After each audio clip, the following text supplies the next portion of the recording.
yourself. Nothing else. Accept yourself, whatever you are.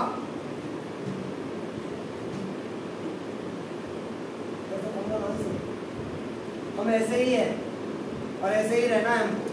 हमें कुछ नहीं बदलना, कुछ नहीं सुधारना। हम खुद को नहीं सुधार पाए, देश को क्या सुधारेंगे? हम खुद नहीं बदल पाए अपने आप को, देश को क्या बदलेंगे? ये हमारी युवा फौज है जिसके कंधे पर देश का भविष्य है। और ऐसे बच्चे जाकर क्या करेंगे? कंप्लेंट करेंगे। इस चीज की, हर चीज की कंप्लेंट है आपके पास, राशन में, पानी में, सब चीजों की कंप्लेंट है। 2 रुपये कमाने नहीं, माँ बाप के भरोसे बैठे। और यहाँ पे एक बात बताइए, 17 वर्ष से नीचे कौन है यहाँ पर? 17 से नीचे। अच्छा, 18 से ऊपर कितने हैं? सारे 18 से ऊपर हैं। 18, 18, 17 के कौन? 18 से ऊपर वाले नहीं हो। आपकी कितनी है? हाँ, कितनी है आपकी?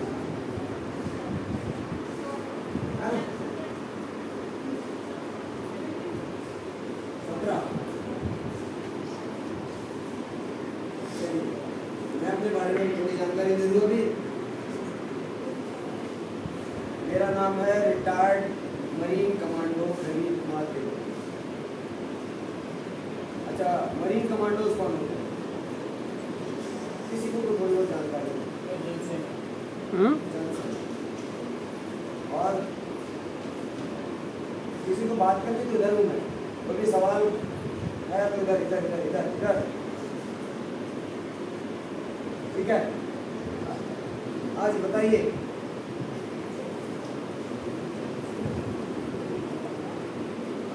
बताइए मरीन कमांडोज के बारे में थोड़ी बहुत जानकारी किसी को तो बताइए। एक ने कह दिया चल सेना। एक बार हमारे कारगिल के सेनानी आए हैं, एक बार उनका ताली मिला कर एक बार।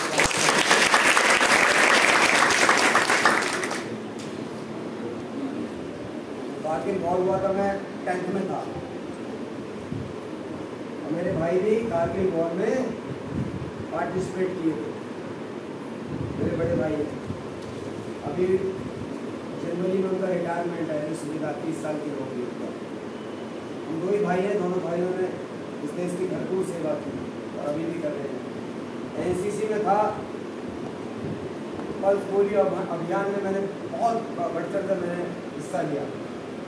और एक मुस्लिम गांव था जहाँ पर पल्स पोलियो की जो ड्रॉप थी कोई नहीं पिला रहा, सबने मना कर दिया था, यहाँ पर कोई पल्स पोलियो की दवाई नहीं पिलाएगा, क्योंकि धारणा फैल गई थी, है ना? रूमर्स फैल गया। रूमर्स का फैला कि अगर किसी ने दवाई पिलाई तो क्या हो जाएगा? इनके बच्चे नहीं होंगे, ये धारणा फैल गई। तो फिर टास्क मुझे दिया गया कि भाई प्रवीण, आपको जाना है, और अभी भी गाँव है, आपको जाकर गांव में घर घर में आपको दवाई पिलानी है। स्टार्टिंग में मैं गांव गई तो घर घर में जाकर मैंने डोर बजाया, भैया बताओ बच्चों को दवाई पिलानी है। बोला बच्चे नहीं है, तुम्हारे सामने बच्चे खेल रहे हैं। उन्होंने कह दिया बच्चे नहीं है, यहाँ पर बच्चे नहीं है, हम नहीं पिलाएंगे दवाई। उन्होंने बोला बस पोलियो अभियान है, ऐसे ऐसे ये है वो है। बोला हम नहीं पिलाएंगे। नेक्स्ट एक्शन अगर आपको दिया जाए टास्क, क्या करोगी? एनसीसी क्या करोगी अगर ऐसा आपको बोला जाए?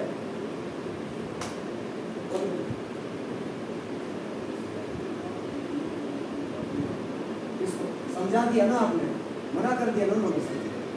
बच्चे सामने खेल रहे हैं, आपको मना कर दिया कि यहाँ पर बच्चे है ही नहीं पिलाएंगे दवाई। क्या करोगी आप?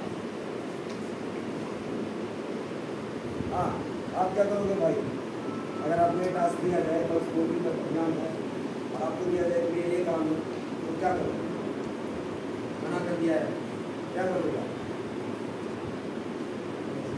गाड़ी फंस जाती है, टायर पंचर हो जाते हैं, तो क्या करते? स्टेपनी लगाते कि नहीं लगाते? दूसरा थॉट प्रोसेस लाओगे, दूसरा विचार लाओगे, क्या करना है, वो प्लान बनाओगे, तो प्लान क्या है वो बताइए। और उस समय पर मुझे दिमाग में ना, मैं बहुत क्रिएटिव हूँ, अभी भी वही है मेरा, बहुत क्रिएशंस करता रहता हूँ, नई नई चीज़ें खोजता रहता हूँ, नया कुछ नया कुछ नया कुछ। मैं सोचता हूँ जितना होगा उतना कम है, फिर नई चीज़ें। तो मैंने क्या किया, अपनी टीम को लेकर गया, और कहाँ पर गया मैं, मस्जिद में। वहाँ पर मैं किससे मिला, मौलवी जी से। मौलवी जी को हमने सारी चीज़ें समझाई, प्यार से सब कुछ बताया, और उनको पोलियो की ड्रॉप पूरी की पूरी बोतल खोली, और पूरी की पूरी बोतल मैंने अपने मुंह में डाली। अगर किसी को बच्चे नहीं होंगे भविष्य में, तो सबसे पहले मुझे नहीं होगा, तुम्हारी 2 ड्रॉप से कुछ नहीं होने वाला, ये ले मैं पूरी बोतल पी कर दिखाता हूं।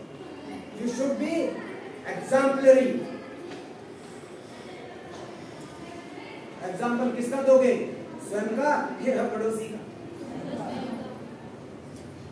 आपने अपने जीवन में कुछ नहीं किया, आप एग्जाम्पल किसका दोगे, सिर्फ राम कथा और कथावाचक बनने के अलावा? किसका एग्जाम्पल? कुछ नहीं है आपके पास। गीता उठा ली, बक दी, कुछ कर दिया वो बक दिया, राम कथा सुना दी, और कौन सी सब। अपने पास क्या है वो ढूंढना जरूरी है, हम क्या कर सकते हैं वो जरूरी है।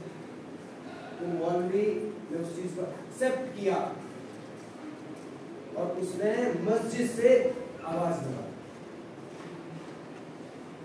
सभी भाइयों से आग्रह है, ये सब चीजें उन्होंने बोली कि अपने बच्चों को मस्जिद में लाइए, और अपने बच्चों को 2 ड्रॉप पोलियो की दिलवाइए। आपके बच्चों को कभी जिंदगी में पोलियो नहीं होगा, 5 साल तक के बच्चों को। और हर जब ये आवाजें, गांव में 3 मस्जिद थी, एक मस्जिद ने आवाज लगा दी तो दूसरे ने भी लगवा, दूसरी में पहुंच गए, दूसरी से भी करवा दिया, तीसरे में तीसरी से करवा दिया, हो गया अनाउंसमेंट घर घर। पहले बच्चे जो स्कूल पे थे, स्कूल पर आए, स्कूल में दवाई पिलाई, फिर उसके बाद घर घर जाकर चेक किया कि मस्जिद से आवाज लगी थी। हम वो, अब किसका रेफरेंस दिया हमने, डब्बे का रेफरेंस नहीं दिया कि हम कल पोलियो लेकर आए हैं। हमने कहा मस्जिद से आवाज लगी थी ना, हाँ जी लगी थी, हाँ उसी के लिए आए हैं, बच्चों को ड्रॉप दिलवाने। मौलवी साहब ने बोला। किसने बोला है? अभी सरकार ने नहीं बोला, किसने बोला है? मौलवी साहब ने बोला है अभी। और मौलवी साहब की बात को मना कर देगा? कर देगा कोई? और जब डीएम बुलंदशहर, मैं बुलंदशहर से नहीं निवास करता हूँ, मैं बुलंदशहर का हूँ, और जब ये डीएम को खबर चली, पता, गाड़ी लेकर पूरे लाव लश्कर के साथ उस गांव में आई मुझसे मिलने के लिए। बोला ऐसा कौन बच्चा है जिसने इतना क्रिएटिव काम किया है कि जिस गांव में सरकारी अधिकारी तक थक गए थे पोलियो की ड्रॉप दिलवाने के लिए, एक छोटे से बच्चे ने काम कर दिया। आपने क्या कमी दिया हुआ है, यूज करो, दिया हुआ है, यूज क्यों नहीं कर रहे हो भैया इसको? तुम इसको खराब करने पे लगे हो। यही दिमाग आइंस्टीन के पास था, और यही दिमाग टेररिस्ट कसाब के पास था। इसने क्या दिया बताओ? यही दिमाग लादेन के पास था, यही दिमाग ओबामा के पास था, यही दिमाग मोदी जी के पास है, यही दिमाग आप सबके पास है। सब आपके पास सेम है, कुछ भी बदलाव नहीं है, और सेम ही मेरे पास में है, कुछ भी आपसे अलग नहीं है। सेम वही 206 हड्डियां मेरे पास में, वही आप में। हाँ, मेरी 2-4 मसल कम हो सकती है गोली लगने की वजह से। हाँ, मेरे कान से मुझे सुनाई नहीं देता, पूरा चला गया, कान चला गया, पूरा चला गया, एक फेफड़ा चला गया, चला गया, और अभी भी आपके सामने खड़ा हूँ, देश की सेवा के लिए जुटा हूँ। आप जैसे नौजवानों को नॉलेज नहीं होगी, जानकारी नहीं होगी, भटकोगे आप लोग, सच बता रहा हूँ मैं आपको, और दोष देते रहोगे दूसरों को, अपने आप को कभी दोष देने के लिए आप क्या हो, एक्सेप्ट नहीं करते। मैंने एक्सेप्ट किया कि मुझे गोलियां लगी हैं, तो मैं उससे बाहर निकला, मैंने एक्सेप्ट किया कि मुझे आगे बढ़ना है तो मुझे दर्द लेना होगा और ये सब चीजें झेलनी होंगी। तो उस पार मैं आपको मेरे बारे में जाके आप पहले तो गूगल कर लेना, नाम प्रवीण तेवतिया है, मैं ऑथर भी हूँ 26/11 ब्रेव हार्ट का। और ये बताते हुए मुझे बड़ा गर्व है कि भारतीय सेना के इतिहास में मैं पहला सोल्जर हूँ, पहला जिसने अपनी ऑटोबायोग्राफी लिखी। नहीं तो अब तक सिर्फ और सिर्फ किसने किताबें लिखी हैं? जर्नल्स और जर्नलिस्ट।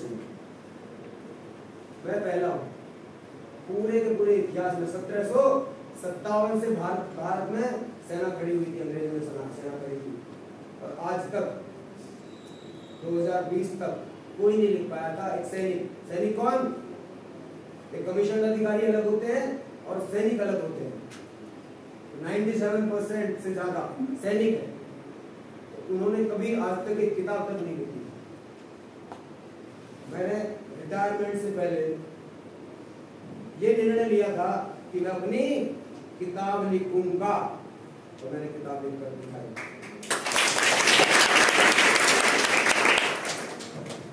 जब गोलियां लगी 26/11 के बारे में मैं इतना बताना चाहता हूँ, बस आपको ज्यादा नहीं। 26/11 के बारे में 26/11 मेरे बिना क्या है? इनकम्प्लीट।